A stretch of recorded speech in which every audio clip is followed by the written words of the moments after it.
Good evening, everyone, and welcome to the National Association of FHA Consultants and 203K in a Box All Power Team web conference call for January 2017. I want to welcome you all on the call this evening. This is your host and the creator of the 203K in a Box system, Catherine Hall, saying Happy New Year to everybody. We're earlier than normal. Normally these calls are the fourth Thursday of the month. However, we're earlier this month, we're a week early, because I'm actually going to be in Las Vegas next week at the ASHI Inspection World Conference. And so I have had nothing but trouble in past trying to conduct a webinar from a hotel room using hotel Wi-Fi. So instead of trying to have a spotty, unsuccessful webinar, we moved it up to this week so we can make sure we get the content we want today.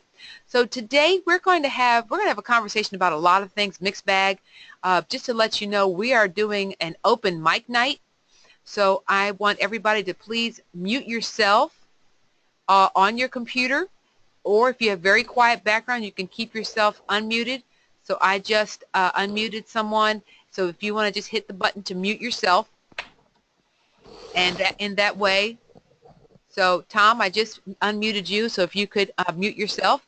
If you have any questions you want to share, a comment that you want to make, please just simply unmute yourself manually and then make your comment, okay? And then remute yourself. So this is going to be to the best of our ability. We want everybody to be able to just talk as they want to. So we want to really be able to go through things. The first thing that I want to talk about tonight is something that's been coming up on a lot of people's agenda, and I want to just basically get this off the table, and get it out the way so that the rest of the conversation can be devoted to discussions about marketing and promoting your business and how to be able to set 2017 off in the best possible way. We're also going to be, Mike Duran is going to be talking about a new service that we're going to be offering to people, and he's going to be reviewing it. I think we're going to be offering it coming up in March, so I'm going to let him go into little details about that. But the first thing I want to talk about basically is HUD single-family housing policy fees, the fees for a 203K consultant. You see, everybody is being asked right now, or being challenged, and I'm actually getting calls as well from the lenders that I've worked with. We're getting challenged on what we're charging for our fees. And people are saying, your loan officers are giving you pushback on what you're charging for your fees. The reason is that the HUD public policy opinion took place in September, and it finally trickled down, and now they're sending out notices and letters to everybody to say you need to be honoring these fees. So now what I want to do is I want to point out that the reason for the situation is because they had already completed their public policy opinion. Now, I'm not going to embarrass people and ask you, you all know who you are, okay? But not as many people as should have submitted a public policy opinion for the fees that HUD was going to charge for consultants. And so with that being said, let me get into here, control click, trying to open up a page. All right, so you might recall that during the month of September and October and up till the deadline of November, we asked everyone to go into this site and submit a public policy opinion. Well, I want you to see right here, this is the policy docket number, and as you can see, of all the opportunities, and this was a public opinion poll, so anybody could have put in a comment. Homeowners, real estate agents, mortgage lenders, consultants, anybody who had something to say was able to submit a comment about what the HUD consultants were being able to charge for the consultation. And so now here are all the comments that were posted. There were only 67 comments out of all the United States of people who submitted comments. And there's one of our members, there's another one of our members, okay, a third one of our members, there's mine, there's another one of our members, another one of our members, okay. there's another one of our members, so you can see the members, it's another one of our members, and then again. So the good news is that we did put in a few comments. Now, I would have loved it if everybody had submitted a comment, because if all of our members had submitted a public policy comment, then instead of 67 comments, it would have been over 150 comments. And so you can see a good number of our members did submit some public policy opinions, but there were other people who submitted comments, retained, and basically made their comments. So this person here, just to pull one out, I'm a 203K consultant and I support the following comments. Retain the current fee schedule but update the maximum fees. Okay, under this option, HUD would continue to base the fees on the total cost of repairs, and basically what they're saying is here, what should be the maximum consultant fee at threshold, and why. If the department's goal is to attract or retain qualified persons to provide the required services, the base fee should start at $600 for projects between $5,000 and $7,000, $700 between $7,000 and $15,000, and then he went up to say for $100,000 to $125,000, 1% of the construction cost. So this is what some of the fees were that were submitted, and basically all of us were most of the consultants were of the opinion that, you guys, it's okay to keep it based upon the repair amount, but you've got to give us more money or we're not going to do the work. It's just not going to work. And so there's a consultant saying that he thinks the fees should go up. And then we all submitted our comment that we felt that the fees should go up. Now, here was a comment by a mortgage broker, and we can actually view her attachment. And I'm going to stick it in the folder.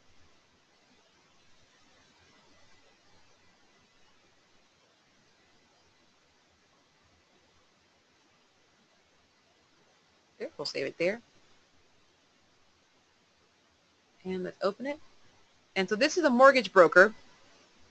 And so she is basically with the Mortgage Bankers Association. Okay, so this is someone from the Mortgage Bankers Association is saying that an FHA-approved consultant is required, blah, blah, blah. The standard fee schedule has not been updated, resulting in stagnant fees that have not been adjusted for inflation. MBA appreciates FHA's consideration of industry concerns regarding its timely revision of the fees. The current restricted fees have minimized the number of qualified consultants who are willing to do work on 203K loans. This has resulted in increased turnaround times and delays to the loan process. In line with the HUD proposal, MBA recommends that HUD allows consultants to charge fees that are reasonable and customary in the market for similar work performed. So basically, they're saying they think that we need to get more money. So this is the Senior Vice President of Public Policy and Industry Relations for the Mortgage Bankers Association. So the policy opinion did go out, and for the most part, people were of the same comment that this needs to be something that should be allowed to be increased, because you can't work for pennies. All right, and so these were the opinions that were released for this docket, consultant fee solicitation. Actually 71 comments were received. I don't know why it said 67. And so some people actually commented to other people's comments. All right, so actually that says 71 comments. And here's this is the docket number. And so I went in after it was, no, it is 67. Okay, so 67 comments.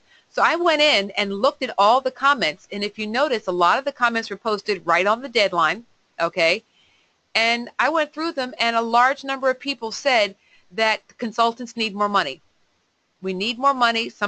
We need more money to work, and update the maximum fees. Update the maximum fees. Update the maximum fees. That's what we're asking for. However, the public policy opinion was solicited for. It was the comment period closed, and nothing has happened. Nothing has been done to it. Nothing has been done to address that concern, and so we are stuck with the standard fees. We are stuck with this document here, 4000.1, and the new current fees are as follows.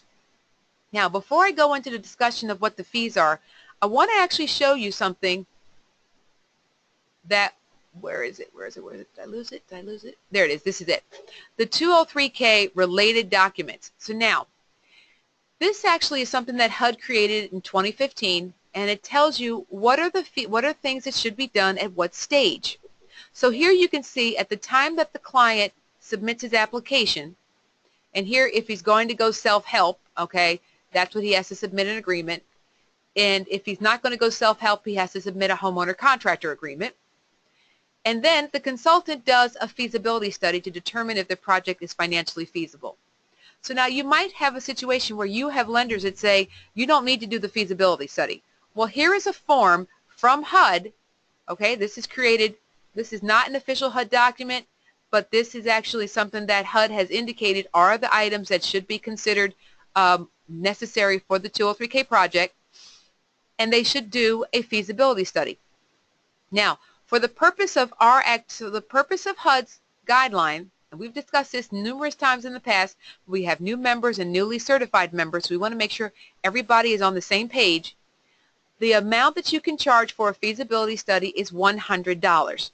Now, no one is going out and going to accept $100 to do anything. This is part of the problem with the HUD fee schedules, okay?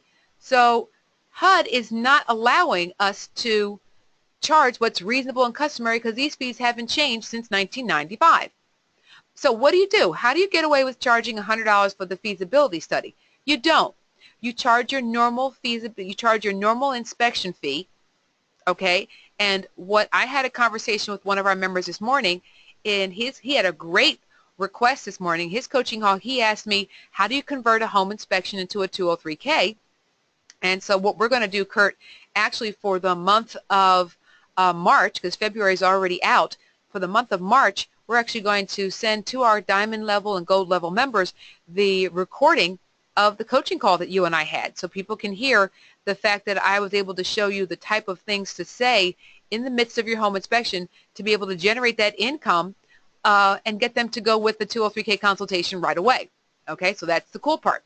So if requested by the borrower to determine if a 203K mortgage is feasible, the consultant may charge an additional fee of $100 for the preparation of a feasibility study. So how do you do that? Well, we've talked about this before, and what I'll do is I'm going to open up a Word document so you actually can see what I'm talking about.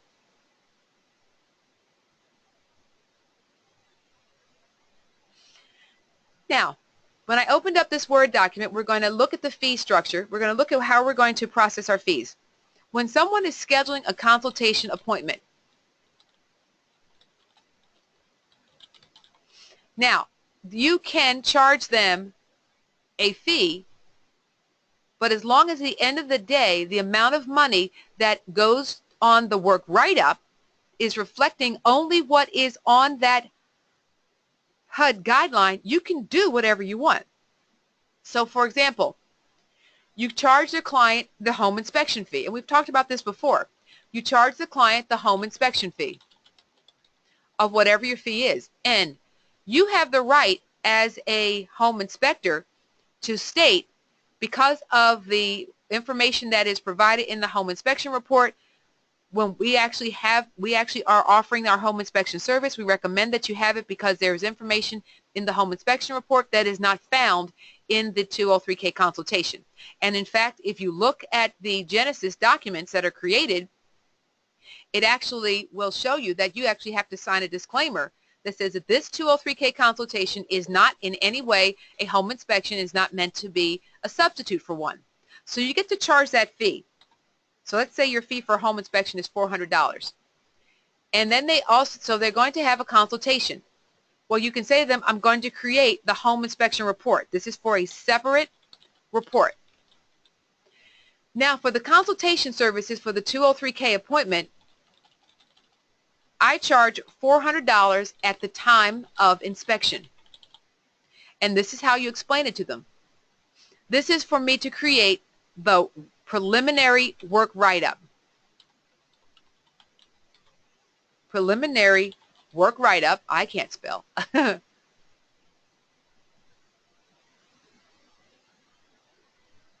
not spelling that right. The preliminary work write-up If you are going to be doing a limited 203K, and this fee is not based on repair amount. And here's how you want to market this, ladies and gentlemen.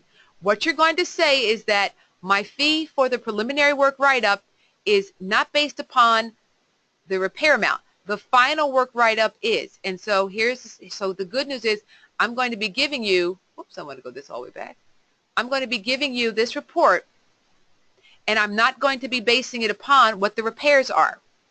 So even if it's a $65,000 project, I'm going to do this preliminary report for you for $400.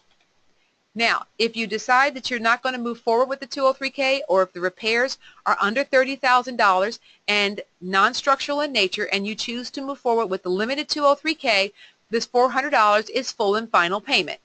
Okay? So now, everybody, I'd like you to, if you could, either type in a word if you don't know how to raise your hand, or raise your hand if you understand what we're doing so far. Do you understand where we're going with so far? That you are going to say to the mortgage lender, I'm going to create for your client a complete, detailed, preliminary work write-up including cost estimates, which is not the same as a feasibility report.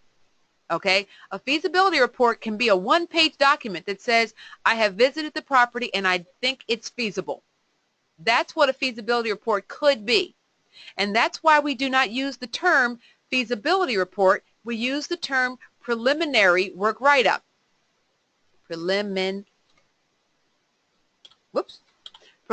work write-up. Do you all understand that that's why you don't say that what you're giving them is a feasibility report? Okay? Everybody's on the same page? Yes, go ahead. But you also don't say it's a home inspection, correct? You do not call it a home inspection. You're going to do that in addition to the consultation report. Do you understand? So you do a home inspection, and then from that report, you create the preliminary workup, write-up. No. You go out to the property, and you take the details to do your home inspection, and you also take the information to complete your work write-up at the same time, because the information that you use to do your 203K consultation has to incorporate things like measurements of the room, designs, what they want to do, what kind of flooring do you want, what kind of lighting do you want, what kind of cabinets and kitchens. That kind of information is part of the 203K portion of the process. But the home inspection portion overlaps in that as a home inspector, you're also going to, as the home inspector and the consultant, where it overlaps is where you're going to say, oh, I'm going to check all the windows I can access to make sure that they all function. I'm going to look for chipping, flaking paint. I'm going to make sure the heater's operational. I'm going to check the roof. Those things overlap with your services as a consultant. Does that make sense, Carrie? Yeah, it does. All right. You're going to go out and one appointment, you're going to collect 2 fees. Get it? Okay? Yep, I got it. All right. So, Tom, you typed something in I didn't understand. My life? You wrote this my opening for MPSA? Oh, okay. So what Tom Kruger typed in was, this is how he opens up when people are doing the minimum property standards evaluation. And so what he does is, and that's something that we didn't talk about, Kirk, when we were on our call today, people will do the home inspection report, and they will be offered the option at that time, where it's separate from the home inspection, they offer them the option for an additional cost to have the FHA minimum property standards reporting system. Now, this is not a government form. There's no guidelines for how much you have to charge for it. There's no limitation, and this report can be used in lieu of the feasibility report, because there is no guidance on what that report has to look like. You can do the FHA minimum property standards report and say, based upon my findings, this property is feasible. Have a nice day. Okay, does that make sense? And so you can charge whatever you want. So now I typically charge, as a standalone product, I charge $300 for the MPS, but if it's in conjunction with my home inspection report, I charge people usually $175 to $200 for the MPS. And that's totally separate of my consultant fees. Now here's the important thing, and I'm going to ask this by a show of hands. The home inspection fee and optional MPS fee, do you add this to your work write-up as an allowable fee? Raise your hand if you say yes. Okay, good. Nobody's hand went up because you do not include this in the allowable fees. The only thing you include in your allowable fees, regardless of how you build the client, is the work write-up. So this is our preliminary work write-up, and this is bugging me that this isn't, there you go. Perfect. $400 at the time of the inspection creates a preliminary work write-up, not a feasibility report. And this preliminary work write-up is basically used as the precursor to your final work write-up, and it also facilitates my being able to provide you with a contractor bid. And this is a service that we provide based upon the preliminary work write-up. We also will provide you with a contractor bid form. And you're going to get all this for just $400. And the good news is that if you decide to move forward with its full 203K, the cost of the work write-up which is based on the repair amount, of that I will be giving you a credit from this $400 for $300 because $100 of that is applied to the feasibility portion of the inspection. So from that $400, what basically that $400 comprises, the $100 for the feasibility study. What I describe that as my site visit. All right, that's my time on the site. And then the other $300 is actually the preliminary work write-up, and this is applied to final work write-up. Does everybody understand that? Because a lot of people seem to have a problem with the $100 and how come it's only $300 that's applied to the work write-up. Raise your hand if you guys get this. Does everybody understand this? Okay, only half of you raised your hand. The other half didn't. So I'm wondering if the other half doesn't get it. Okay? Does anybody have a question? I'm unmuting the members who've signed in. Does anybody have a question? Engineering LLC is what it said. Okay, welcome everyone. So does anybody have a question? Okay, so as you can see, when you explain it to the client, you say, for only $400, I'm actually going to provide you with the following documentation: a preliminary work write-up report and the contractor bid form, as well as the online access for the contractor to complete his bid directly online. Okay? That's what you're going to be getting for the $400. Does everybody get that? Then when you complete the work write-up, and let's say the work write-up is, let's look at the paperwork here. Oh, my session timed out. Click the original link that brought me here. Okay. Bingo. I don't want that. I want my HUD docs. I need to go back to my 4000.1. There it is. And you can access this document online by just Googling HUD 4000.1. And it will open up in a document here. And so what I did was I hit advanced search, and I typed in 203K consultant fee schedule. And I have to click one item, so I clicked this one. And I clicked all the new mortgagee letters. And I hit go.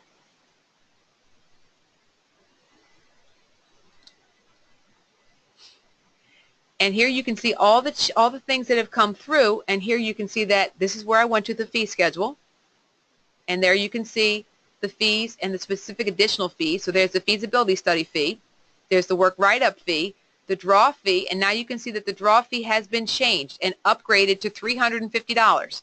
So here's the thing. I was talking to one of my loan officers, and I said to him, look, if Freedom Mortgage is going to require that I have to live to this fee schedule, here's what's going to happen. I won't be doing any 203Ks over $100,000. And if I do, I'm going to charge additional fees to the borrower to constitute the time I have to spend with them, but they will not be allowable fees, and therefore you won't see them on the work write-up. And if they don't show up on the work write-up, the underwriter can't complain. So let's take this HUD doc here. Let's say we're doing a project that's between $30,000 and $50,000.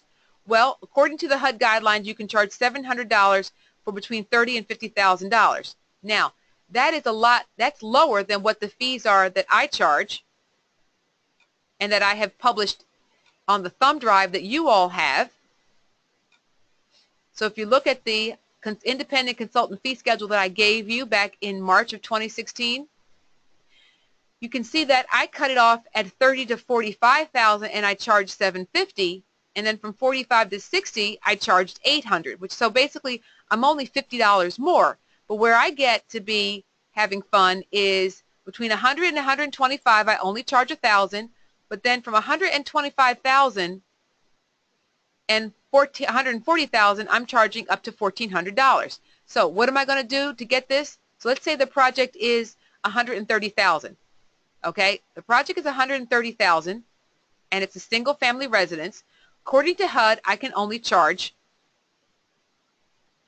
$1,000. So the work write-up amount is, for the purpose of the discussion, $130,000. Okay, so the work write-up based upon repair amount, the fee is $1,000. So now, of that $1,000, I'm going to give the client a credit for the preliminary work write-up of $300. So the balance due on that work write-up is an additional $700. However, in addition to my feasibility study and my preliminary work write-up, I also charge mileage at the IRS rate of 55 cents a mile.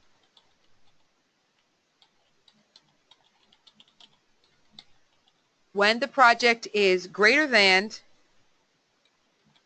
15 miles from your home or office. Okay, so if it's 15 miles from the home or office, you get to charge 55 cents a mile or whatever the current IRS rate is. Okay, and so here you can see the 2014 standard mileage rate is what's still in force. They have not updated it because the gas prices have been low, so they've been holding on to that rate. Okay, so if you Google what is the current IRS mileage rate for 2017, and there you see they actually dropped it down again. It's 53.5 cents per mile for business miles driven, down from 54 cents. So they've actually dropped it now another half a cent. So it's now 53.5 cents. So if they're going to bother you, you need to know that that's what they're going to say. So it went down from 54, which went down from 55. So they keep dropping it. So here's my mileage rate of 53.535 cents per mile when it's 50 miles over your home. And it is only one way. They do not allow you to charge round trip. However, the IRS mileage rule says if the business location is more than 75 miles from your place of business, you do get to charge round trip, because the concept is that this is not normal business travel. You had to go significantly out of your way. The likelihood of you having other business appointments within that same environment are highly unlikely, and you're just going to have to come right back. So you're spending the money to go all the way out there and to come all the way back. Does that make sense? Okay. So Patrick, you asked the question about mileage on the the chat group. Does this help answer your question? Yes, thank you very much. Okay. So you're charging a fee of $1,000, your preliminary work write-up that you're going to give them as a credit, okay? So if it's 20 miles away, you can only charge for the 20 miles, not 40. That is correct. Yes. So you're going to give them a credit of $300 off of this fee, and so the balance that's due is $700. But now let's look at this project. If a property is $130,000, the likelihood is that there's going to be architectural plans that have to be evaluated.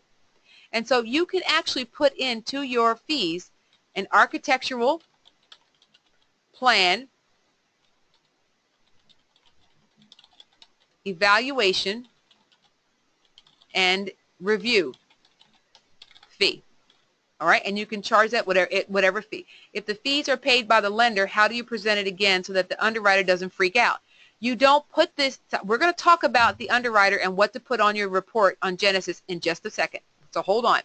So now I'm going to charge this to my client.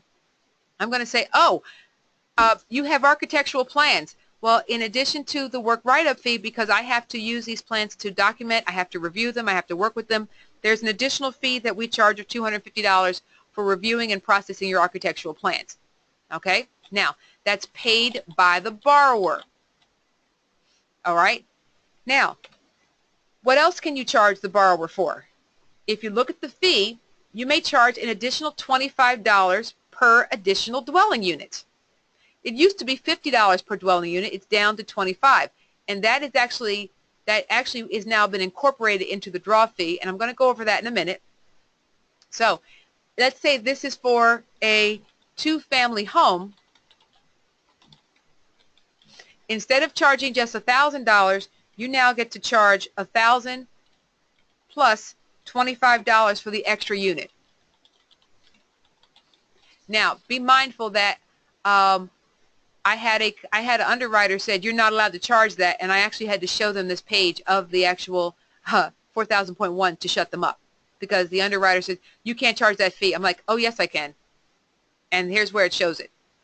So they don't see everything. So you charge them that extra fee, so the actual balance due in this case is $750. So now, how does the client pay you? The client is going to pay you $400 at the time of your appointment. If you're doing a home inspection, they're going to pay the additional $400 at the time of that inspection as well. If you're doing your additional ancillary services that you definitely typically need, you need a termite inspection for 90% of all 203Ks. You should be able to do it, or subcontract it and make a little profit off of that as well. So in my market, we charge $100 for a termite inspection, and so I'm going to get that fee. And we talked today, how many times do you find mold or mold-like substances in a property that you know the appraiser is going to ask for more information on? So you should be doing mold testing. Unless it's totally difficult in your market, you should be able to offer that service. And for my market, we offer the service for $225 for the first 2 samples, of which one is an outside control. So if you think about it, that's only 1 sample in the house, and then every extra sample, for every extra floor level, we charge $75. So if it's a 2-floor home plus a basement, then I'm getting $375 on top of my consultation fee, on top of the home inspection fee. So, and that's on top of the termite inspection fee. So I'm getting money up front for very little work in reality. We all know that. But the work comes here. When you do the preliminary work write-up, if you carefully write this write-up for the $400 and do the contractor bid, this $750 balance you're going to get for doing nothing. Oh, that's right, I forgot radon. Let's not forget radon. And most people charge like $125 or $150. Thank you, Tom.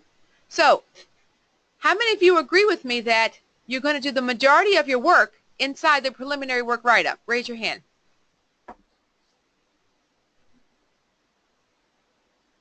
Okay, and by doing so, once you've got it done, the client is going to be happy to pay that, and if the deal dies because the house falls through or the repair costs are too expensive, they don't get refunded because you did not give them a simple feasibility report. You gave them a preliminary work write-up.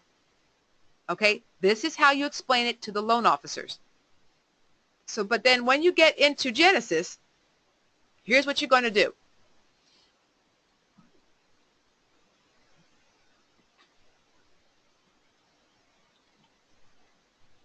Okay, logging into my company. Woo, look at all those numbers.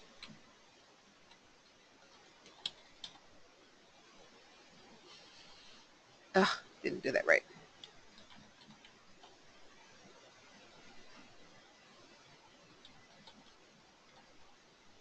Had to change my password. So you're at a project.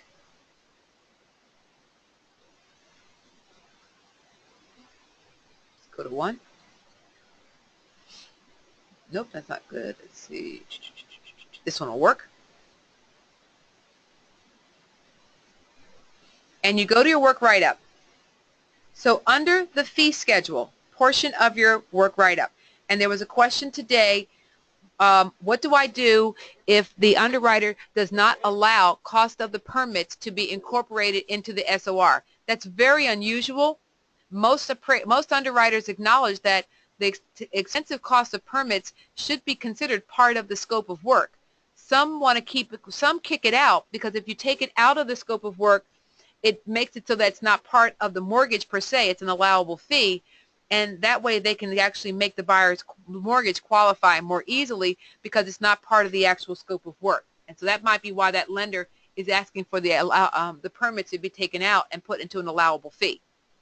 So here in your fees, you put your draw fee, okay, you put your mileage per trip, all right, and the miles, the number of miles, or let's say it's 20 miles, and the price per trip is 0.535. I don't know how to type.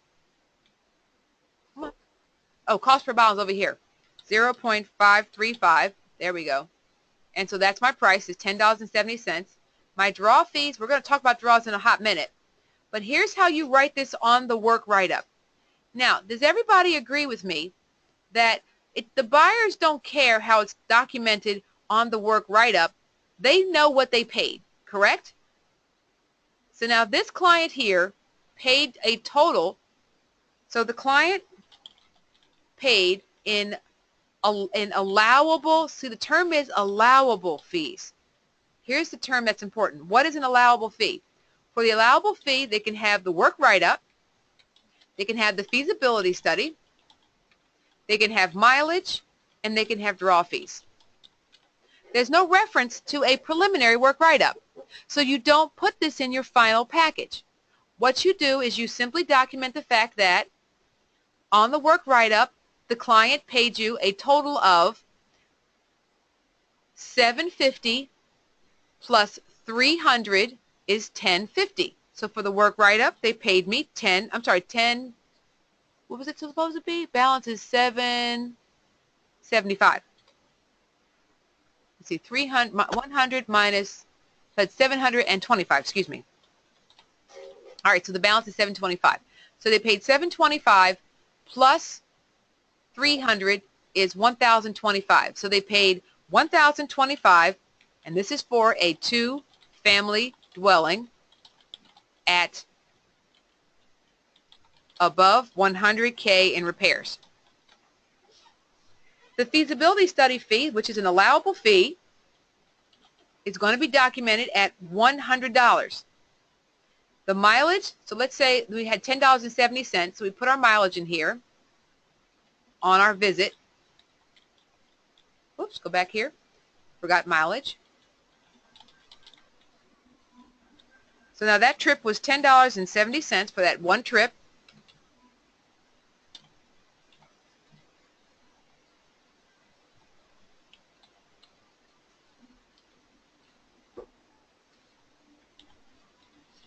We'll just make it $10. We won't worry about the 70 cents.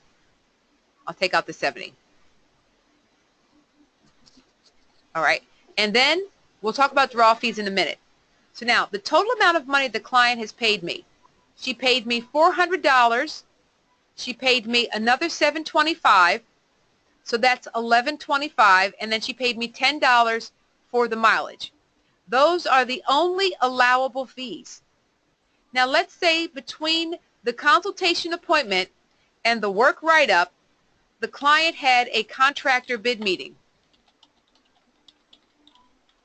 That is not an allowable fee. But did you go out to the property? Yes. Did you coordinate the contractors? Yes. Do you get to charge whatever you want for that? Yes. So this is a fee determined by the consultant. It is an optional service that the borrower can choose. But let them know it is not considered part of the final allowable fees.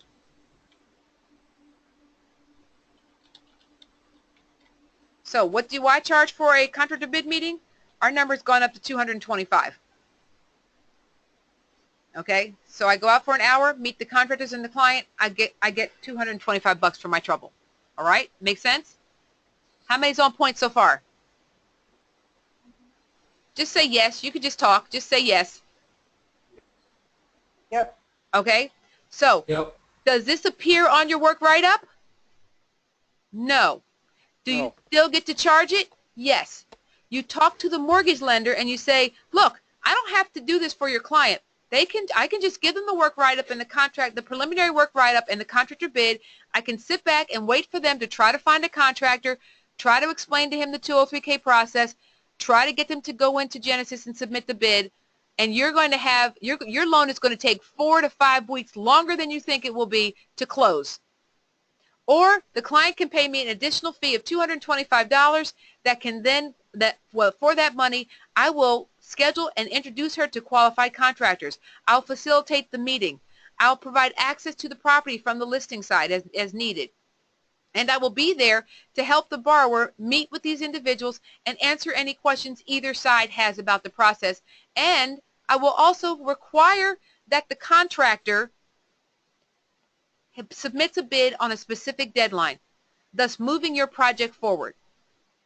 So now, without raising your hands, but just saying yes or I or whatever, or giving any kind of comment, how many of you think that if you explained it that way, you could sell this to a loan officer that this is a valuable expense the borrower should pay? Yeah. Yes. Okay, so how many times have you all heard me say it's not what you do, it's how you do it?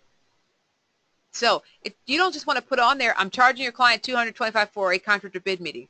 When you meet with the loan officer, when he sends you over your contractor bid, your consultation request form, and it's the first time you've worked with him, you call him up and say, oh, well, thank you so much for this request. I'm going to be moving right away to get in touch with your client. I'm going to work with them on making sure they understand what's going on. And we're going to reach out to them, but I will ask your client, but I just want to ask you, do you know if they have a contractor? Well, no, I don't think they do.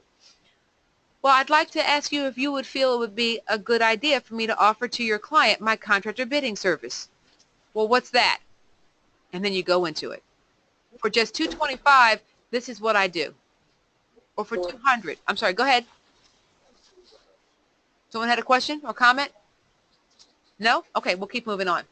So now, let's look at all the money I've generated. Even though my fee for the work write-up is only $1,000 on the $130,000 project, have I actually made close to the $1,400 or more that I was going to get from it when you include the feasibility $100 and you include the contractor bid meeting and any extra unit costs? So right then and there, I've already made an additional $350 on top of the $1,000. Does that make sense? Yes. Okay? So, but what do you put on your scope of work? You don't put that stuff on the scope of work. On your Genesis, you put down feasibility study paid by borrower. And you put down client pays fee, lender pays fee, and then you put $100. All right? And then you put in work write-up, and you put down repairs over 100K for two-family home. Client pays, lender pays, and that's going to be 1,020. Whoops, I love my numbers. 1,025. Okay, so now isn't that what the client, and then we had our mileage on the feasibility study. So you can say feasibility study plus mileage paid by borrower, and so that would be 110.70. All right, is everybody following me here? This is all you put on this. Now, can you slip in a termite report?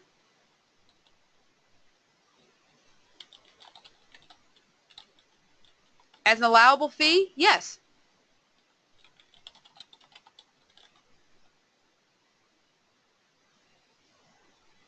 So you can put your fee for your termite report. Can you slip in the mold report? Yes, that is considered an allowable fee because it was required to produce the information you needed.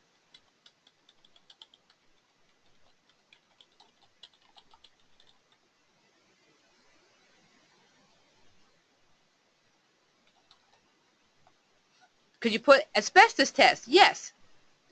Exactly. Yes. Oni, you can unmute yourself, dear. You're able to talk. So yeah, just sing out, guys. Well and septic inspection reports.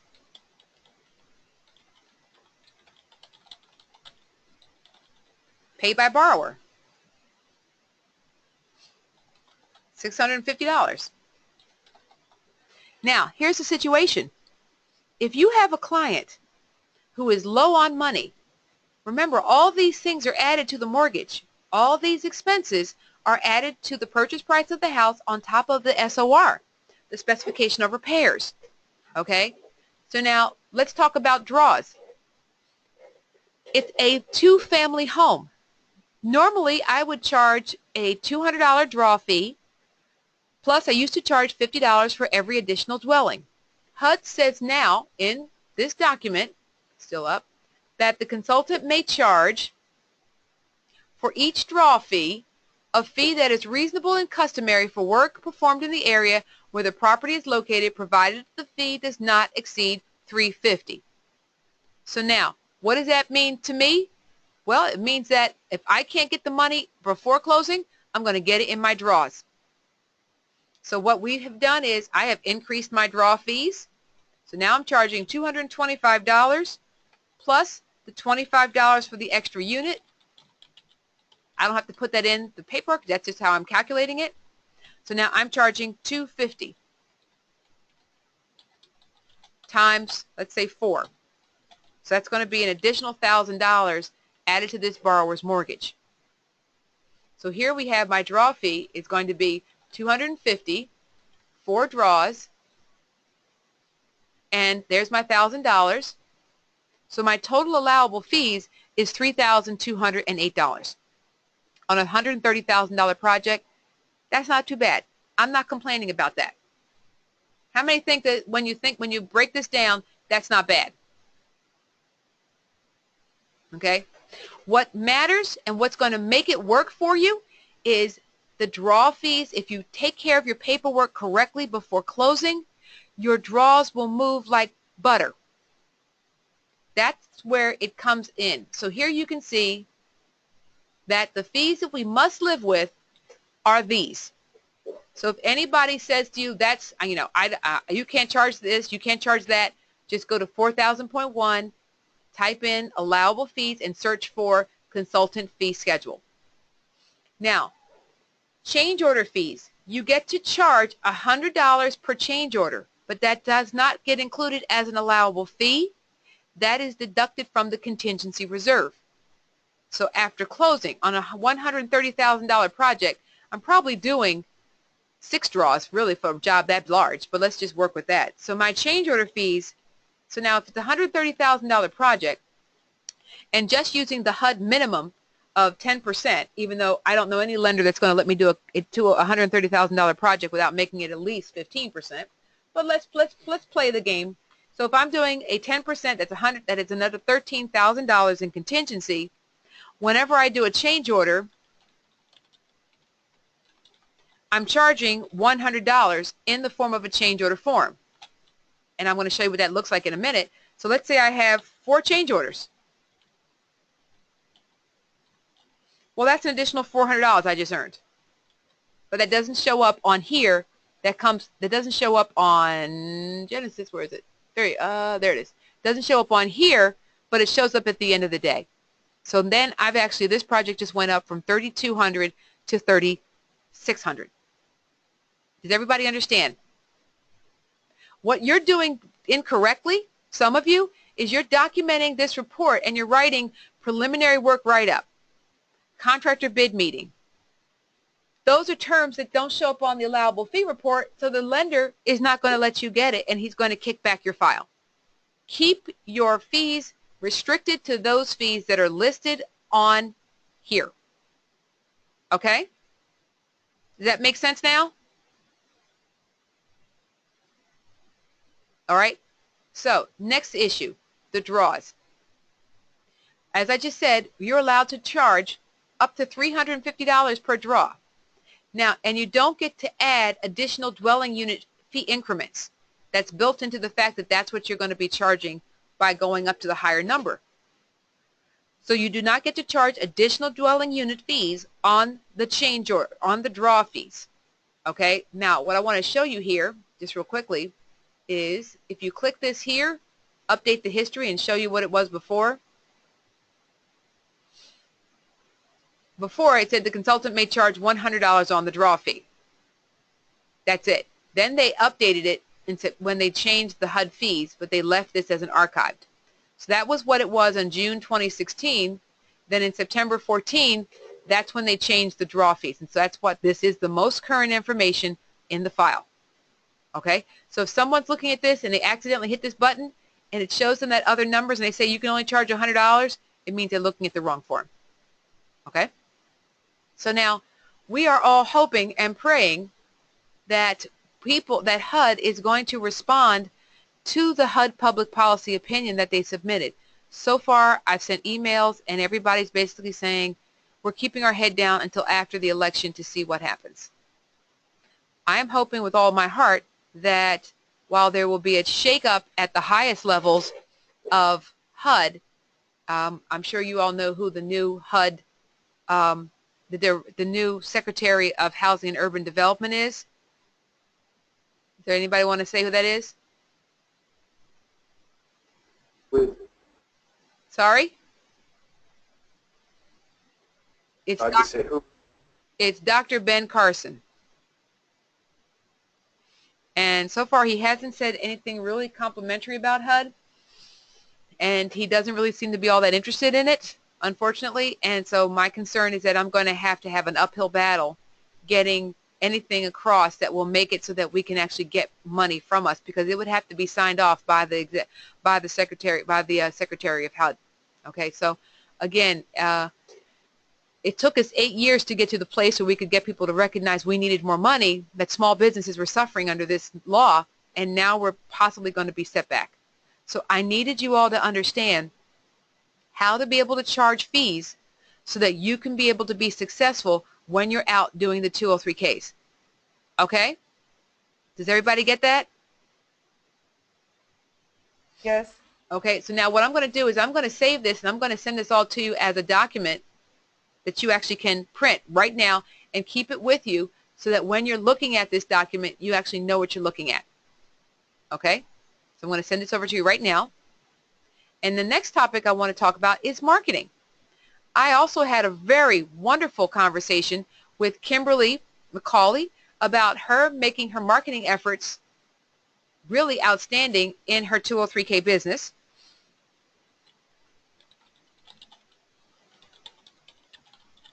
So it's called How to Process Your Consultant Fees. And I'm going to put this document in the folder with the report, with the audio recording, for video recording for today's meeting. There it is. So in just a second, it's going to come over to you guys.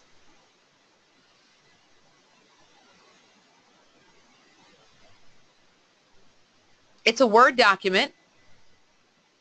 And the reason why it's a Word document is because this way, if you want to put in your own information and tweak it with your own numbers, you actually will have that available to you.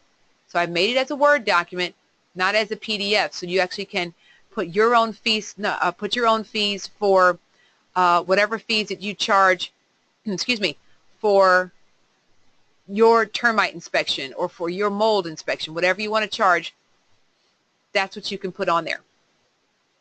Okay? Oh, that went wrong. Okay, great. So put this up here. Well, Catherine, Yes. I have a question. Yes. Where are you placing these where I can act? This is my first time on this meeting, but I'm just trying to find the location of these files. Okay. Where should I? Okay. On your GoToWebinar screen is a button that says Handouts. Yes. Yes. Okay. I'm on it now. So you should see 3 handouts there. Well, I'm about to add another handout right there in that space. Gotcha. Okay. Gotcha. Okay? All right. Thanks. And it's about to go up there in just a second. I had to save the file first. There, file, save. And I'm going to close it. All right, so great. So now I'm going to put that in there for you guys to have right now. So I'm going to put it in. And Samantha will also include that in the upload when she puts this All Power Team web conference call online. She will also include this handout. So where'd the file go? Oh, that's a tech call. Sorry. Losing my mind. Power Team All. There it is. So now I'm dragging it over to the handouts. Oops. All right. I want to add a handout. Bingo. Cancel. And let's see if I can put this in here. I'm trying to get it in here right now, so I'm having a little difficulty. And let's see. I'm going to have to do that through GoToWebinar. So I'll get that done before the end of the webinar. In the meantime, while I'm waiting to get that done, I will give you the Dropbox link to that file. I will put it in there directly in a minute, but for now, I'm going to stick it in the Dropbox link in the chat box. So that's the link to the file. But I will add it as a handout in just a few minutes. Okay. So now, what we want to talk about now is marketing activities and doing things to be able to promote your business. And one of the things that I talked about was attending home shows. How many of you here currently have a table or a booth at an upcoming regional home show? Do you guys attend those? Okay, so Tom actually does. We actually, how many of you don't I was have just a, offered to do go ahead. one in March. You were there, you were doing one in March? Offered to do one in March. I haven't signed up yet. Excuse me, I'm so sorry. I didn't have the box open correctly to see who was speaking. Who was that? Terry Morrell? Oh, Carrie. Okay, you were offered to do a trade show in March. Yes, ma'am. Okay. One of the things to consider about trade shows, I actually just completed a training on how to be an exhibitor at a trade show and make money and succeed. And one of the things, a couple of things that you wanted to take into consideration when you plan to be a trade show vendor is, one, you need to make sure you know what the content is of your audience, who's going to be in the audience, what additional types of items are going to be shown at the show, what other competitors are going to be there. You want to ask the question, you want to ask a lot of questions actually. For example, you want to find out in the trade show, you want to ask them, is this simply a home show, or is this a home and garden show? We were at we actually saw a home show in our neighborhood. It was a home and golf show. Now, why would anybody combine a home and golf show? Because it meant that a large portion of the people coming are there for just the golf. So find out what the composition of the show is and who's going to be there. Also, you want to find out, are there any other shows going to be running at the same time as your show at that convention center, because that can bring additional traffic. And the other thing you want to find out is you need to make sure you know exactly every single penny that you're going to be asked to pay. a lot of people don't realize, because they don't do them as often, you have to pay for Wi-Fi. Okay, so if you want Wi-Fi, you have to pay for electricity. So if you want electricity at your booth so that you can actually have your laptop running to show some screens and some images of what your successful 203K projects look like or your home inspections look like, you're going to have to know that you're going to have to pay, and depending on how large the show is, the cost for electricity can be upwards of $250 to $500 for a 3-day show. Okay. Additionally, there's some trade show vendors, there's some trade show areas. For example, the city of Philadelphia is a very heavy union city. And so in order to be able to show at that trade show, in order to present at the City of Philadelphia trade show, you cannot bring your own boxes. You cannot bring your own, displays and cases and stuff. You have to use the union workers. And so if you have so let's say for me, it was very annoying. I live outside of Philadelphia. So what I planned to do was I loaded everything in the back of my SUV. I was going to get a hand truck and I was going to truck the stuff up to my table. I didn't do that, myself. Oh, no, I couldn't do that. I had to literally go. I tried to do it. They stopped me. They said, no, you can drop ship it here, and then we have to take it up to the convention floor. It's a union requirement. I said, now, wait a minute. I understand you can't have outside vendors bringing things in, but I'm the person. This is my property. I should be allowed to bring my own property up into the room. And he said, yes, you can bring your own property if you can hand carry it, each box. Okay? So I had to go up to the convention floor. I had to go to this special booth. I had to put a credit card down and had to be charged a $150 fee just so that the man could put my boxes and my display on a hand truck and carry it up and dump it at my booth. So make sure, Carrie, that you find out every one of those fees. There may be hidden fees that they may be charging you. Okay? You there? Yep, will do. Yes, ma'am. Okay. I will do. Another thing you do is if you're doing a home show, and let me show you what this looks like. If you're doing a show, you want to make sure you have some sort of a form that the people can fill out, or a card, or any kind of a little thing that they can fill out where they can, for a drawing. And the idea of just putting it in a fishbowl and moving on is gone. What we use now for our conferences, I'll just give you an idea.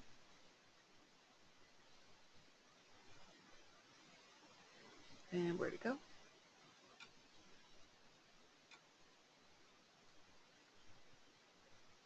We have what is known as a Tell Us More convention form.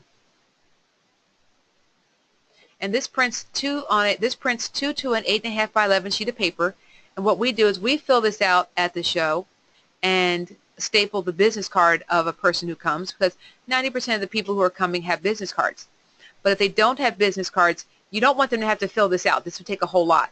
So for a typical trade show like you're going to do, you want something that's going to be 4 on a page, where it's not a whole lot for them to fill out. And so basically you just want to say, tell us more, or what would you like me to talk about?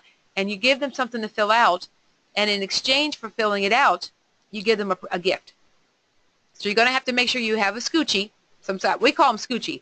Some people call them koozies or whatever. Make sure you have some sort of a gift to give away to your client so that they feel like, okay, it's worth my attention to do that. Another thing that's important when you're doing a trade show is you want to make sure that you have an agreement with the organizers that you will be given the opportunity to get the name, address, and email address of everybody who attends. You want a copy of the attendance list. Okay? Because otherwise you're not going to be able to see. Everybody may not come to your booth, but everybody might want to know what you're offering. Okay? And make sure your booth is something that grabs their attention. Have something cool. I know one time we did a trade show and we had one of those cake pops, this little cake popsicle machine make things, and I had made up some cake batter and I had put jimmies inside them, and I was making these cake pops. And so I was just constantly making these cake pops, so the smell of vanilla cake was wafting through the room. People were looking for it, and so they would come up and I'd say, oh, would you like a cake pop? So listen, while I'm putting it on the stick for you, would you mind filling out this card, and then I can send you some information, and that way you don't have to, we can go through some more information later. So can you just check off all the pertinent boxes while I'm putting this cake ball on the stick? So I would have plastic gloves on, and I would be putting it on the stick, and I'd dust it with confectioner's sugar, and I would hand them their cake pop, and they'd give me the contact us card. And the good news is, because it was such a memorable item, when I called them up, remember me, I was the lady who gave you the cake pop? Oh yeah, I remember. You're a home inspection company. That's right, yes. So does that make sense, guys? So, Yes. so who else has some ideas on what they think that they would like to do if they did a trade show? How many would like to brainstorm some ideas? Because we're about to get very heavily involved in not so much trade shows, but we're going to start doing our own shows. We're going to start hosting events at real estate offices. What we're going to do is we're going to ask a real estate office if we can host a buyer FAQ open house. And we'll provide some finger food, and we'll advertise, and then we'll basically give a brief 15-minute presentation for everybody there, and everyone who comes has a chance to win a free home inspection or a free termite inspection or something even more fun. We give people a free Home Depot gift card. Whenever you visit a real estate office, always have something of tangible value to give away as a drawing. Okay? Does that make sense? So now what we're going to do is, it is now 10:05, and we want to make sure we get done by 10:30 tonight, and we have a nice assortment of people on the call tonight. I would like to ask you all, instead of talking about what you've done since the last call, what you plan to do, I would like to ask you what your current opinion is of Genesis, and if you have any questions about Genesis, we'll go through and maybe we can answer some of your Genesis questions tonight. Okay? So we're going to start with Tom Kruger. Hi, Tom. You there? Can you hear me? Yes, we can. How are you today? Heard you there for a moment. Hello. There you go. Or not. Well, when you can, Tom, just chime in. Next is Carrie Morrell. Hey, Carrie, what's going on in your world? What can we help you understand better about Genesis tonight? Or anything, actually. What's one question you'd like to ask tonight? Well, to be honest with you, I just need help in getting set up. I've got myself certified now. You and I spoke on a webinar, but it was in our call, but you were traveling and was supposed to follow up, and I had knee surgery after that. So, but work is super busy. I mean, I've got my first call, and I actually need to get with somebody to have a talk about that first call. Okay, well then you want to schedule a coaching call as soon as possible, okay? You're on the East Coast. I'll be in Las Vegas next week. So the good news is I'm in Louisiana. I'm sorry? I'm in Louisiana. Oh, okay. So what's your time zone? Central? You're Central. Okay. So that's still 2 hours. Perfect. So West Coast, you are 1 hour difference from the West Coast? East Coast, I'm 1 hour. So East Coast 1 hour, West Coast 2 hours. Yes, ma'am. Perfect. Okay, well, if you want us to schedule you a webinar, a conference call while I'm in Las Vegas, just contact the office. Samantha will be at the office all week. She won't be with us on the road, and she can go ahead and schedule something early morning before I have to hit the convention floor. Okay. All right, but here's the thing I want to point out to all of you. We have this program called Inline Manual. All right, so right here, Carrie, you see where it says creating your Genesis Rehab Reporting account?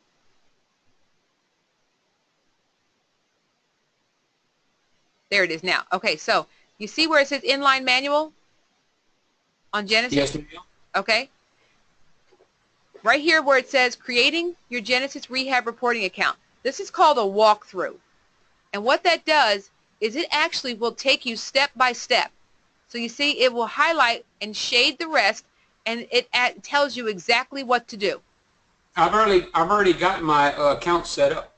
Oh, excellent. Okay, great. So the next step is for you to be able to start entering your first job. And in order to enter your first job, you basically want to create your first bid. Okay, and we have those bids, the Genesis main user page.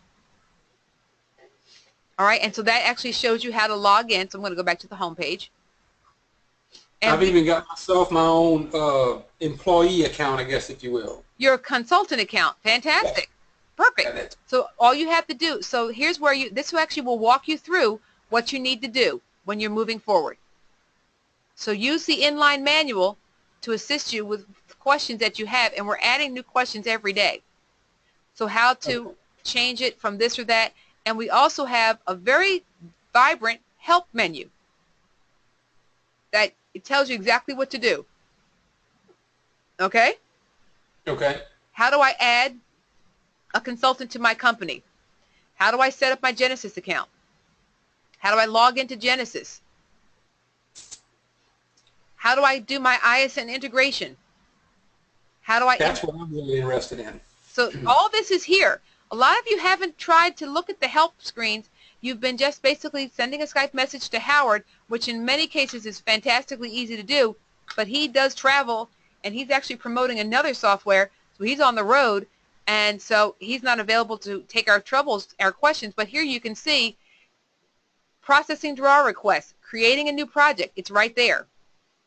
So you create manually or create using ISN, and then there's the ISN integration. Okay? So please look at the help text before you try to ask for help, because many times the information you're looking for is right there. Okay? And as always, schedule a one-on-one coaching call as soon as you get your first project so that we can work together on making sure you're successful at it going out the blocks. Okay, Carrie? Yes, ma'am. All right. Thank you, dear. And hi to your lovely wife. Okay. So now let's go on to Chad Dunham. Hi, Chad. What's up? Doing good tonight. How are you, Catherine? Great. We had a very good coaching session the other day. Is there anything new that we can help you with today, or what's going on in your world? Nothing new on my end right now. I'm just trying to get back in the swing of doing 2 or 3Ks, as I haven't had much going on for several months. I had a few projects where they finally got started, so doing draw inspections on those. And I got a new one that starting to work with new lenders. We talked before about how the borrower was, she was a loan, I'm sorry, I can't think of the right term Loan right officer. now. A loan Well, not processor. the loan officer, but she does the back office stuff for the approval. Anyways, her company's not going to finance her loan, so she had to go to a different company for that. Remember I asked you if I thought it was going to be a conflict of interest? You did. She called me up the next day and told me that, yeah, we have to go with a different loan company, so here's this lady's information. So I still have yet to reach out to her, but I've been kind of busy the last couple of days. Oh, well, the good news is now you have 2 new loan companies to be able to cultivate relationship with, the one she works with and the one she's now going to use as her lender.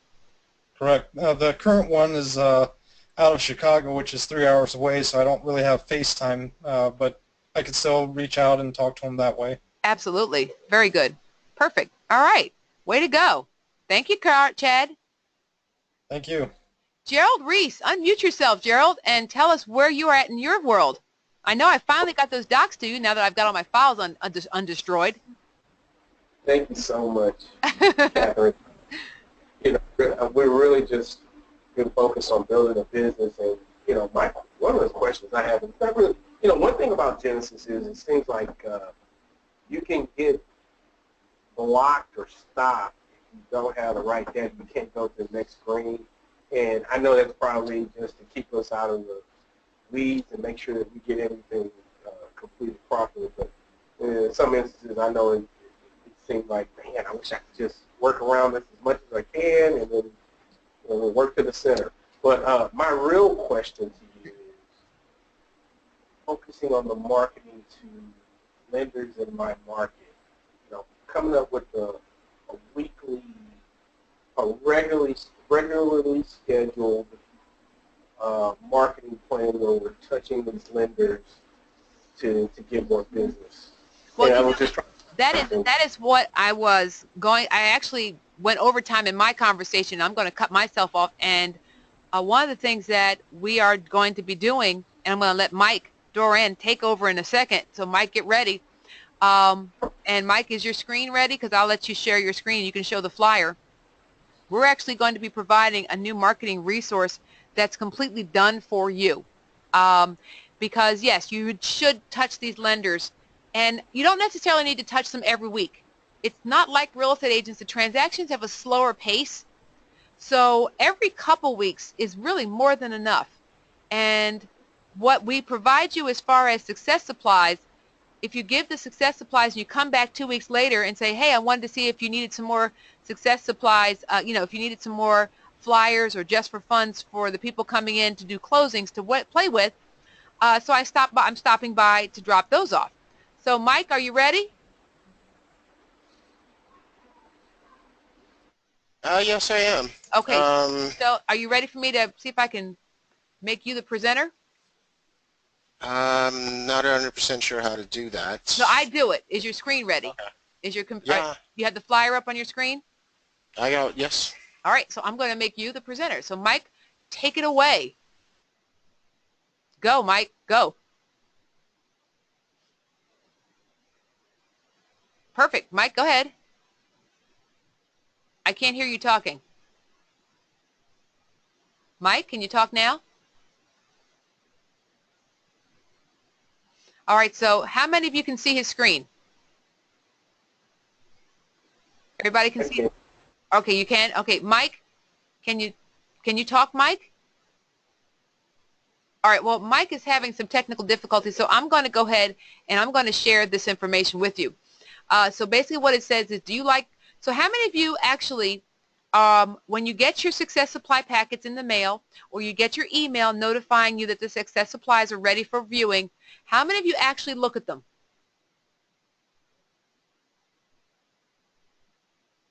Okay, some hands went up. And how many of you, all right, so by a show of hands, how many of you are actually taking the success supply and sending it, customizing it, and sending it off to your printer to get it reproduced so you actually can distribute it to real estate agents and lenders? Not so many hands went up that time. Well, that is the problem. You get the success supplies, but you don't get them out into the market for them to see it. So because you're busy, and the next thing you know, you get the success supply on the 15th or the 20th, and you say, okay, I'm going to go ahead and print this up, and I'm going to take them out, and I want to deliver 250 of them, so I'm going to order them from Staples or from my printing company, or you print them in-house, as Tom Kruger just wrote, and you never get around to it. And next thing you know, you look up, and it's already the 12th of the month, and you figure, well, now it's too late because it's already halfway through the month. So what if you had it done for you? Next slide, Mike.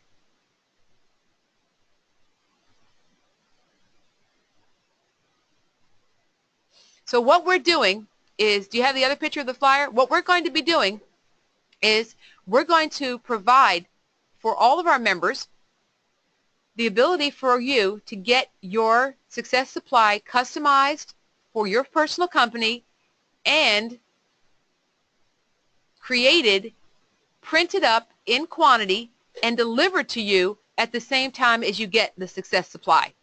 And so it would be pre-ordered, and it would be in quantities of, I believe we're doing it in quantities of 100, Mike? And then I don't have the fees for it, but we're going to be sending out everyone in the diamond level a sample of the done-for-you success supply customized to your company for you to give out, so you can see what the results are of that opportunity, and then you can actually order them in quantities of 50 or more, so you can go from 100, 150, 200, etc., all done for you, printed up and delivered to you before the beginning of the month, so that all you have to do is go start handing them out. And the price of it is, from what I understand, the cost of 100 pieces is under $75. And I think it's actually even less than that. I don't have the right numbers. But it's less than the cost of a draw inspection to have the marketing done for you. And so if you go into the office with the flyer, and not necessarily a candy bowl, because the candy bowl idea is expensive and not everybody wants candy these days. One thing that I am considering doing, how do you stay in front of the lenders? Lenders have a lot of people now that don't come to their office anymore, and because they actually work from phones. Most lenders work from emails and faxes and text messaging. They don't work from this physical office. So what can you do to help them? You might want to have a webinar where you teach them how to benefit from doing email marketing campaigns. You can do your whole entire presentation on septic system, the good, the bad, and the ugly. And you can do it as a webinar and have one of your lenders be a host, a co-host on the webinar, and you hold the webinar for your buyers in your market.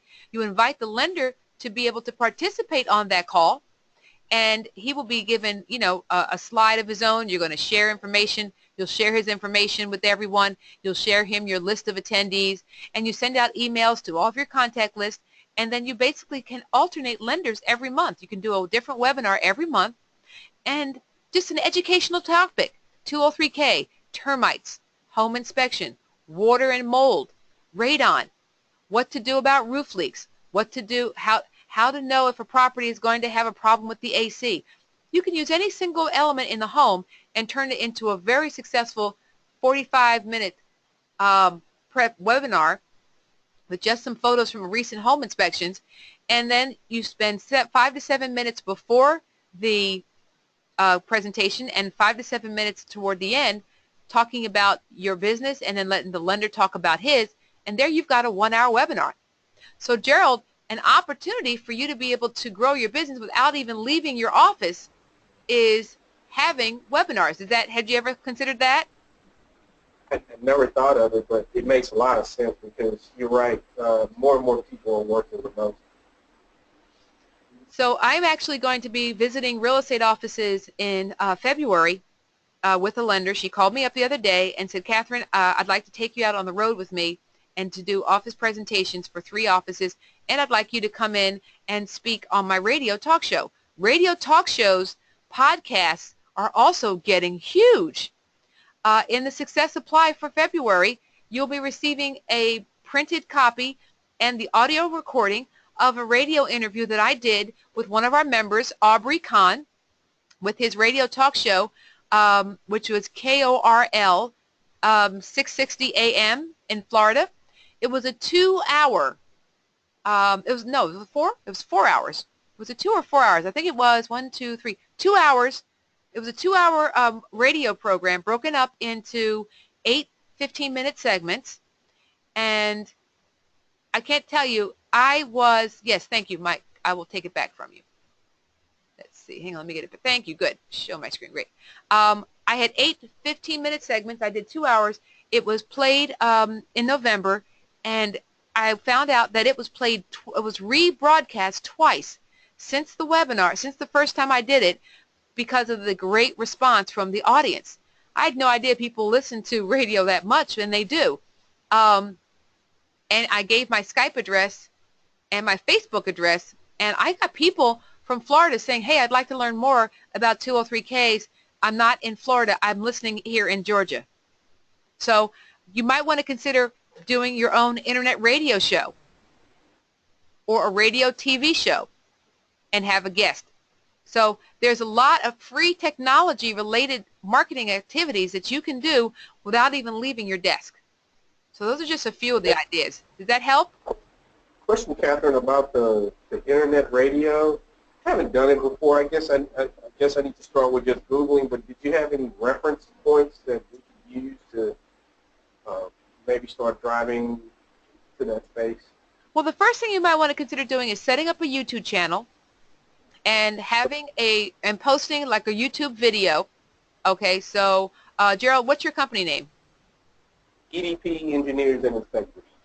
Okay, so basically, you know, you might want to have a talk show that says, you know, getting to know Gerald, or getting to know your host, getting to know your home with Gerald Reese, and then basically just take just sit at your desk and just sit at a home and say, hey, I'm outside a house now doing an inspection, and I wanted to help you get to know what to look for when you're looking at the exterior siding. So I'm going to take some pictures here and wander around and give you a brief idea on what I'm looking at when I'm looking at exterior siding. And so you before the client gets there, you film it with your cell phone and say, for more information, please visit our website at entwhatever.com. You post that on YouTube. Now, what you'll do is you say on the thing, for more information, visit us on our internet radio channel. So if you look right here on the screen,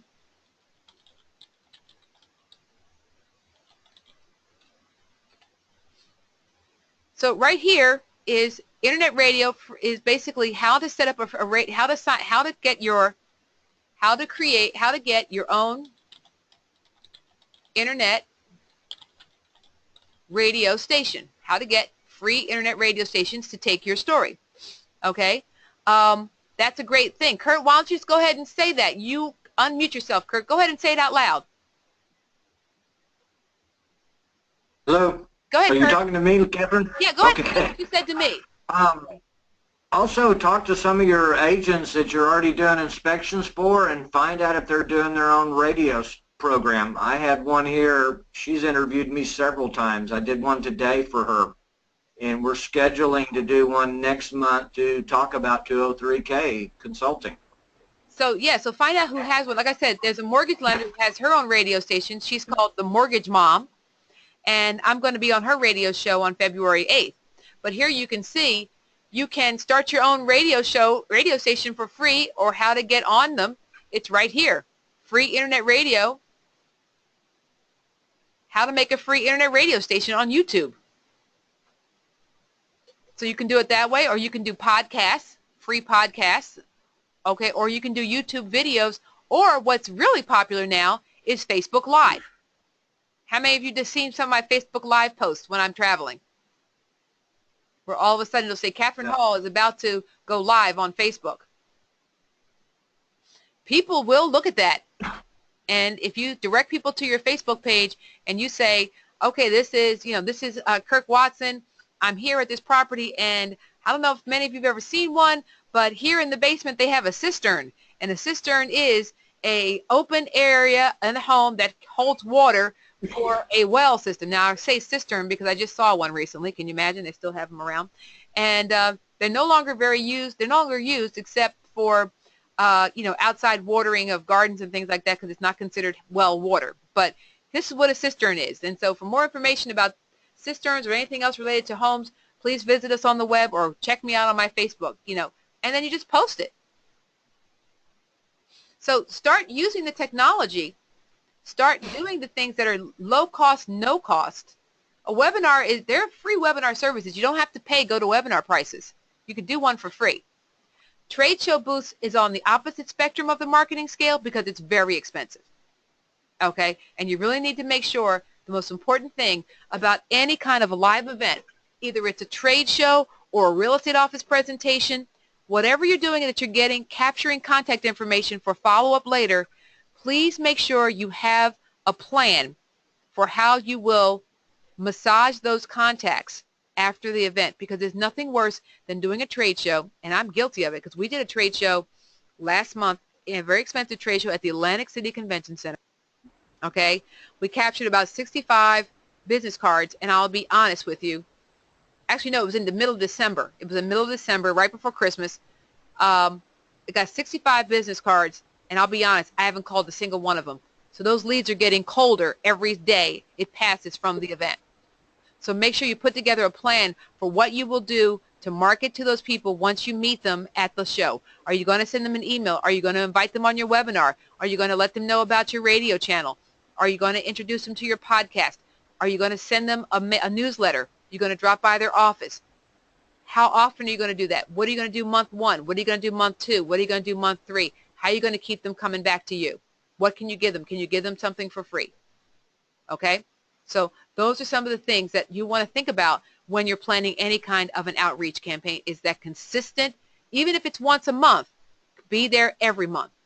It's one thing to show up 4 weeks in a month and then they don't see you again for 6 months.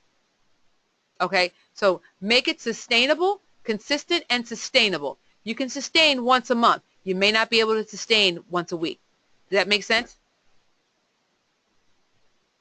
Okay. So we're getting a little out of time, and I promised myself this year we'd keep these calls to an hour and a half. Does anybody have a burning topic that they want to bring up before we end our call today? You all can unmute yourself. I have a quick question. I think it will be quick. Okay. How do you print out so I keep getting a lot of projects where the original consultant can't be there, whatever, is out of the country. So I'm coming in, I'm having to do all these draw requests, which is great because he's got it set up at $250. But is there an easy way to grab information with all of their contact information on it, like putting them into Genesis? Does what I'm saying make sense? Yes, I do. Well, basically, what you're going to do is you're doing a project and your plan, and let me see if I can find it. Let's see, close that. Okay, right. What you're basically going to do is you're going to go straight to work right up. Okay? You're not going to worry. So what you're going to do is if you're putting it in ISN, you have to put the order in ISN to schedule your appointment. So if you're using ISN, the first step is put all the contact information of the lender, the contractor, the buyer, etc. in ISN, then you just import it over, and that brings over 99% of the data. Okay? So once you've got them into Genesis, all you need to have in front of you is the SOR that the other consultant had. Okay? Once you have the SOR from the other consultant, all you're going to do, and I don't know if I have one here available to do here, right here. No, that's, let's see, I'm going back. Well, I can just plug in their numbers, and it doesn't have to be as precise as we would typically, but because the same guy has done all of these projects, and they're terrible work write-ups. Terrible.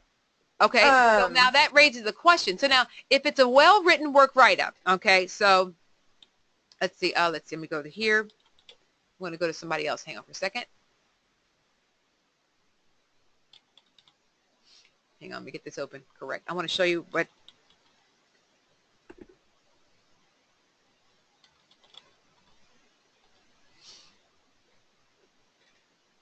All right, so here, let me go to a project here. All right, so this is the project. Let me show you here.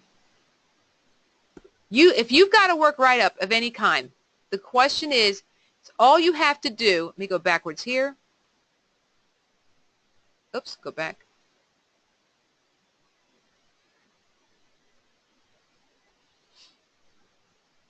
And we talked about this on the tech call. And the tech call is where you're going to get a lot more concentrated training on Genesis, ladies and gentlemen, because we're going step by step from the beginning all the way through to final draw in Genesis every single month. So now, here's the situation for you. You've imported all the contact details. You have in front of you the scope of work with all the categories of improvements and the numbers, correct? Yes. All right. All you have to do at that point is hit this button here and go straight to work write-up. Right, and so I just put it in and just go from there and not worry about it looking like ours or anything like that because it's just for draws, correct? It's just for draws, exactly. So you put in. That's mostly what I wanted to make sure of. Right, you just put information in. Mostly you're just going to go, and here's what you do, and this is important for all of you. So let's say he has 4 items in masonry. Well, you've got the 4 items showing on the scope of work that he left you, but all you need to do is have masonry, masonry other. But no one is ever going to see this. The problem, it doesn't. It just says siding, master bedroom, $1,000. I'm like, what? Wow. Did he at least give material? Did he at least give material and labor? Some of them. One of them I think he did. One of them he didn't. It's just like he just put a. It's crazy. So are you going to? I guess what I'm concerned about, though, is like one of them I'm coming in as the 3rd draw, one of them I'm coming in as the 2nd draw. Right. So what you're going to do is this. So here's the thing. I'm going to put this in here as mandatory. All right. So I'm going to basically just have a 1-line item project. Okay. Perfect. Contractor. And then what you're going to do is you're going to go ahead in, and I'm going to finish this all up. All right. So this is done. So I'm going to go back to the work write-up task list, and I'm going to enter. So the permits and certifications, I'm just going to basically just put in nothing in. You don't have to even put something in there. It's none. Right. So I'm just basically going to hit submit because I don't have any. All right, so we're going to go. All right, and then my fee schedule. So now you're on, you're going to put your draw fee in, so that's $100, whatever the fee is. Let's say you have 2 draws left. You're going to put in your 2 draw fee, so let's just leave that there, so that's fine. So I'm just trying to show you how you can just run through this. Closing date, no biggie, you've already had a closing date. Right. So you can just pick any date you want. When Genesis is integrated with a calendar that will set you, well, actually the purpose of the closing date is so that it can tell you when you're 25 days from closing to schedule your first draw. So here's homeowner contractor agreement. Okay, you're going to put this in there, hit submit. It's no big deal. You're not going to need it. Now, if we're just coming in on the draw, do we have to get them to sign an agreement? No. Okay. They have to sign a homeowner consultant agreement, not a homeowner contractor agreement. Yeah, but we still need them to sign a consultant agreement, even if we're just doing draws. Correct. Yes. Okay. Okay. So now what they're saying is I need to sign a contractor before I can move forward. So basically what I have to do is go back out. And this is Petrick. And so I have to assign a contractor because I didn't do a bid. So I'm going to go right here, and I'm going to go right here to Edit Project. Oops, not Edit Project, go back. Where's Petrick? Okay, great. So there is Property Details. And this is where you can change the lender. This is where you can change the project name. You can put the new agent. You can change the borrower's details. This is where you can change everything about the project. And then hit submit. Yeah. Okay. So let's go back. Come on, move back, go back, go back. All right, great. All right, so here you're at the winning bid work write-up. And so we didn't have a contractor bid package. We didn't have a feasibility. We bypassed all of that and went straight to the work write-up. Okay? Yeah. And I keep going to the wrong button. There you go. Okay. The top left button is the contractor one. Oh, there it is. Duh. The little- Looking for it. Right. Thank you. So you go here and you pick the contractor who's going to be assigned to the project, and then you can go back. So now I've added that contractor, and now I go back. And now I can complete my work write-up. Okay, so basically I have to put in all that information in order to get the draw paperwork. Yep, you can't move forward without it. And then what you do is you're going to finalize it. You hit the sign button. You finalize it, and then you go to your draws, and you just simply enter draw after draw after draw. And then you finalize draw 1. You key it in, finalize, key it in, finalize to get to the draw you need, because you have to do that in order for the numbers to reflect the amounts of previous draws. So what if, so I guess I'll just have to get them to give it to me then. Okay. You have to have that because you don't know how much has already been spent to know how much you're going to be spending. Okay, perfect. So you can't go past this. So you've got to get this. So now what do? You basically just put in here that you just put the numbers in that they gave you from the first draw. Yeah. And now if you're going to be doing 2 draws, okay, let's say you're doing 2 draws. If you're doing 2 draws, you want to establish 3 draws in your work write-up, because the first draw, you'll do a combination. You can do it one of 2 ways. My suggestion is this, okay? My suggestion is if there's 2 draws already been done and you're going to do 2 more, then you assign 4 total draws and you key in the numbers from each of those draws. Why? Because that way your master summary of funds report that you're going to create will have all of the information exactly categorized on the specific line items for each column. Yeah, that makes sense. Otherwise, some people would say, well, so you see here, I've only got 1 draw allowed, and so this is where I'm going to stick the 1 draw. But you see how you have your columns? So if you've already had draw 1 and draw 2, now you know what the post-draw balance is that you're starting from. That way you can keep track of everything that you're doing. Yeah, that makes sense. And also keep track of your contingency. So do it correctly, because if you're taking over a 203K project, I charge a fee to take over a job apart from the first draw. I charge a $200 account setup charge. Ah, dang, I didn't know you could do that. Why not? They're at your mercy now. Golly, especially because this other guy sucks. So, how do I charge that to them? Then we can do this You tell the another lender. way. You got to remember, the lender is stuck between a rock and a hard place at this point. They need you. Right. Okay, you're Right. the only game in town. Okay, in order for me to take over this project, I have to convert all this paperwork into my software. I have to verify all the numbers. I have to come out. I have to be able to set up the project. So there's a $250 fee that I charge. They actually will process that as a change order. It's project. It's account. It's assigning the new consultant and taking over the project. Account setup charge $250 comes out of contingency for you to get paid. So, I have 2 this week doing that. Should I just say that's going to be my standard moving forward since I've already accepted these, right? Yeah, you're stuck now, but what you can do is you can charge a change order fee for setting up the account, and you can say this is, so I'm sure you're going to have change orders, so you're going to charge your change order fees. Yes. So just charge your change order fees to make it a little easier on yourself this time, but moving forward, you always charge an account setup charge.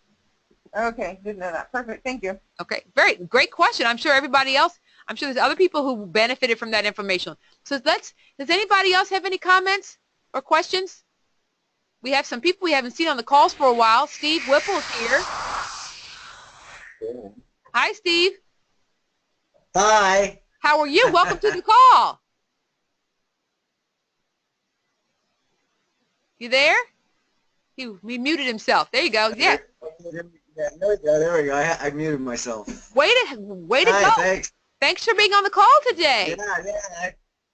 I'll tell you what. This is the year. My resolution is to get on board with you on this. But I was just telling my colleague here, you're so busy. It's so hard to get locked in with you. You know. Now, all you have to do is go to the 203K in a Box website, and you can lock in a time as far in advance as 1 to 2 months in advance. And so you just go to fullslate.com, and you basically sign in, and you can view my calendar, and you can schedule, and so all you have to do is you go into fullslate.com, and there's the link right there. This is on the website. It's everywhere you want to see. I'll copy it so you can get it right now. But anybody who wants to have a coaching call, all you have to do is click this link. You just type the kind you want. I recommend you do a Skype call. So if you're having questions with Genesis or something like that, you can always be able to be sharing a screen. So now here we are. Because I'm going to be at the ASHI conference all next week, I'm not available. But there you can see I have my first available call is the 31st. But if you have an urgent need like Corey has, who is just setting up his first draw, what you may not know, and also he's already logged off, but Chad Durham found out, there are certain times in every day, even when I'm on the road, that Samantha has available to her to schedule an emergency special need call. So if you have a call that you need and you can't find a slot because it's urgent, you got a lender who wants you to do a presentation, or you have gotten your job, or you just have something that's critical, then you just call the number, 855, actually Samantha's direct number is, what's her direct number, Mike? I don't have her number off the top, but the toll-free number is 855-462-3422. That will get you to the office. And now that she is heavy with child, okay, she's there, sitting there, not moving around too much, okay? I would thought you had child by now. No, it takes a long time to do that. Takes a little while for that to happen, okay? Yeah, so everybody's having babies now. Everybody, all my clients are having babies. It's ridiculous. But here, look at February. Do you see all the time slots available for February? Wow, look at that, huh? Okay, so it's not like you can't get a hold of me. It's not what you do. It's knowing how to do it. Well, and the weird thing is, like last week, I was thinking, oh my God, with the new transition of the administration and everything, the phone was not ringing at all, and I had made nothing this month, and then literally the last 2 days, I have gotten slammed with phone calls. I am booked out to the next week. We were the same way. Since the election, it seems like things like dropped off to nothing. People got scared. People got scared. You're absolutely right. And now the phone is ringing. People are like, "Oh, what the heck? It's too late." You know, I'm just going to go ahead and just dig in and just try.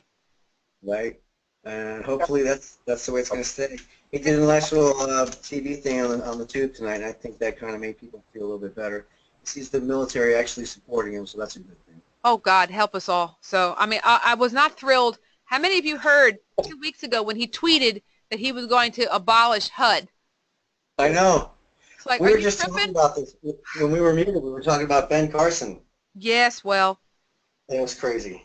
you know what? We're going to have to just hope and pray that the boots on the ground people in the local homeownership centers, the regional areas, are not going to be affected by the change of administration, but just the people who make the big checks. Right. Right. Okay, and so hopefully we can just keep our heads down and just try to plow through it and just keep, because the lenders still have to make money, so they make a bigger payday with the 203K than a regular mortgage. So considering their concerns about the update, the economy, and the interest rates are about to go up, they say, and all the frightening things that are heard, the lenders are going to be very disposed to try to make bigger paydays, and 203K is the way they get a bigger payday. Catherine, I know I wanted to reiterate what you said. I noticed that my phone wasn't ringing as strong as it usually does this time of year. So I was really worried. I was like, wait a minute. Just implemented a lot of new marketing and things are quiet. So it's good to hear that just Oh yeah, our numbers are dreadfully low. It's ugly. Now we also were in Pennsylvania and we had a really bad cold snap and ice and snow last week, so it always slows down the market. But no, we've been uncharacteristically slow since the election. So yeah, guys, and that's one of the benefits of being in this group. We can actually, talk to each other, and we don't have to worry about asking our competition who's going to lie and say, oh, I'm doing wonderfully. Okay, just that's what we're here for. We're here to be a community, and so now, Gerald, you feel better because hey, it's not me, it's the market. Yeah, I mean, it's been a lot of outlay, and it's like, wait a minute, what's going on? So it's not good. Hopefully, once people settle back into their routine and realize that the sun will continue to shine and, the water will still continue to come out of their taps, they'll figure, okay, let's just go back to business as usual. Yeah, that's true. So that's what we're hoping for. So keep the marketing going, guys. Keep getting the word out there. If you don't already have your NAFAC hat, your NAFAC baseball cap that says, ask me about 203K, please send a message to Samantha to let her know through Skype that you'd like one. Or if you're going to be in Las Vegas, we're going to have some there at our booth. Okay? Fantastic. Let me do a screenshot of that. There we go. All right. So, yeah, so this is the calendar. You can see February is pretty open so far. Okay. All right. So, everybody have a great rest of January. I'll see you at the tech call. I'll see you in Las Vegas next week.